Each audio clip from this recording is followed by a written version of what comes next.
Of course, they would wait until the beginning of a holiday weekend to break 3 of the most important stories of the last 5 years. An incredible turn of events has happened in the South American region, and in this video I'm going to try to cover all 3 of them and show you how they are going to change the financial landscape of the world. We're going to start here.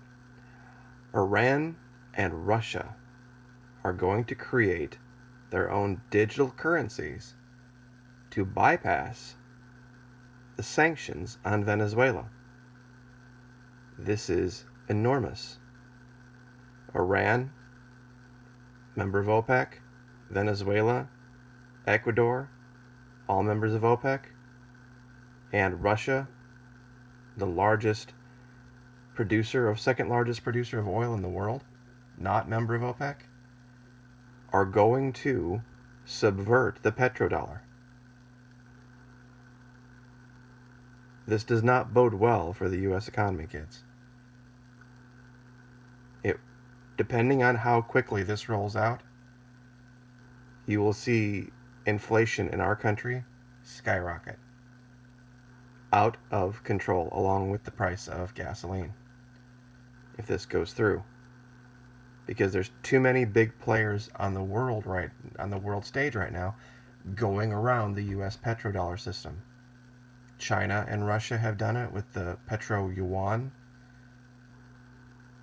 and now China standing by Venezuela, not participating in the sanctions, continuing to support them, and now with Iran and Russia going to be trading oil and trading goods and services with the Venezuelans through cryptocurrency. This is huge, and I think we are seeing the magnitude of this reflected in the second story here. I bet a lot of people don't know this. Republican Senator Bob Corker traveled to Venezuela to meet one-on-one with President Maduro. After all of the big talk about the sanctions and the ratcheting up of pressure and the isolation, the chairman of the Senate Foreign Relations Committee and also a member of the Senate Committee on Banking and Finance traveled to the palace in Venezuela to meet for one-on-one talks outside the mainstream media. You don't see this reported widely, do you?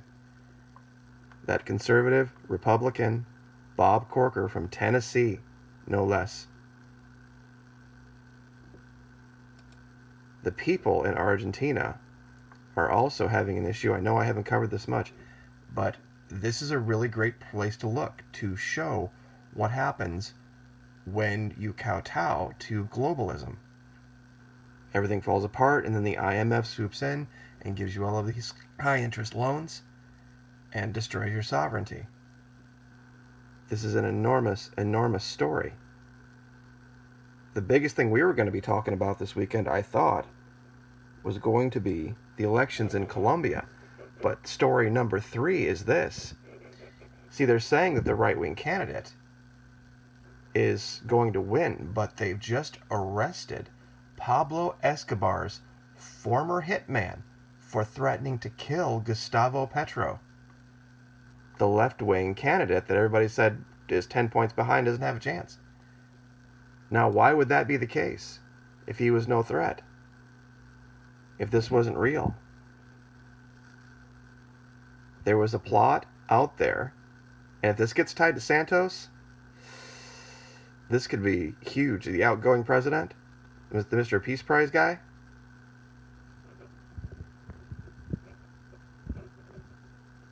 this guy is known by Popeye.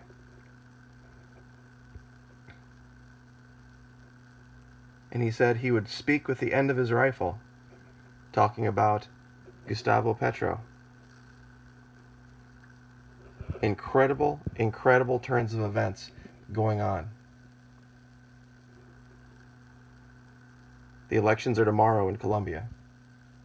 And it's going to be quite a contrast to see how they are conducted versus what happened in Venezuela.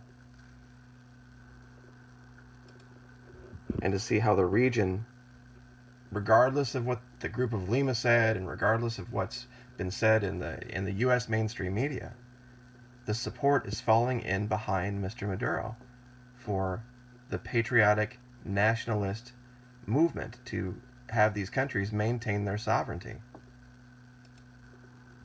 The U.S. sent Bob Corker behind the scenes, behind everyone's back, to meet with the president of Venezuela.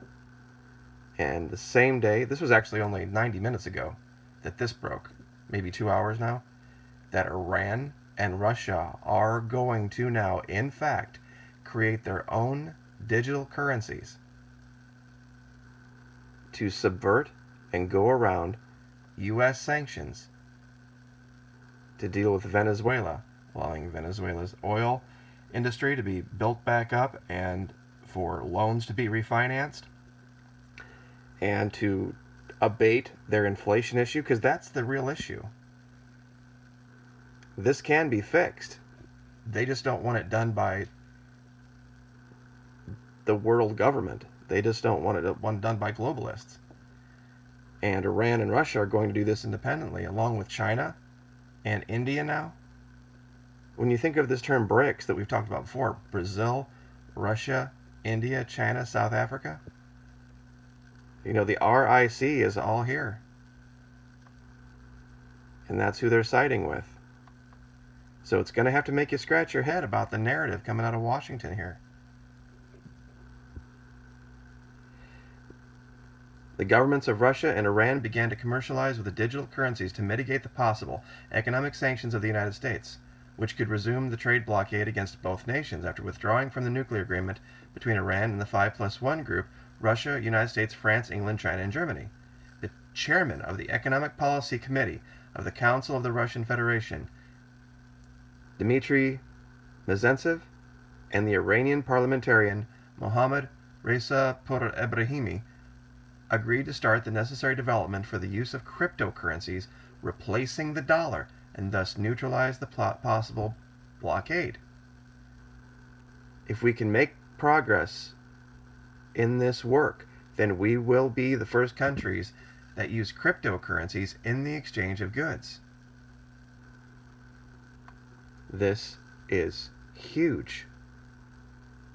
And you see, this is the thing, there is no way the U.S. or any other country could mitigate this. That's the thing about Bitcoin and cryptocurrencies in general. There's no way to manipulate them like we do because of how the supply is created. They also stress the transactions will be made with the Central Bank of Iran with the Bitcoin economic system in order to avoid White House sanctions. Now you watch.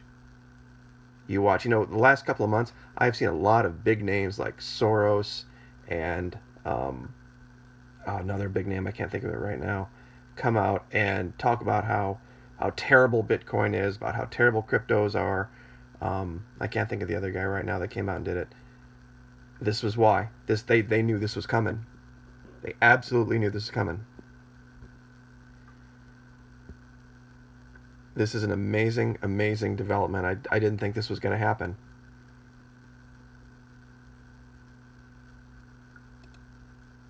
And to see this, I'm going to do a video just on this. I just decided, looking at this, to show folks that what has just transpired in Venezuela has happened before. It's just the government of Argentina reacted differently than the government of Venezuela did to the same pressure. And they gave in to the IMF. And this is what the current leader of Venezuela did not want to do. And they're having to do this again because Argentina is starting to fall apart all over again. And this is what this is. They're like predatory lenders. They keep you completely in debt to them all the time and always in need of their magical, loans that only fix your problems for a short time but create more problems in the long run. So, Keep your eyes on things, folks. They're going to try to sneak this in during the holiday weekend. That the U.S. has decided now they need to talk. We'll keep you updated. Like, share, subscribe.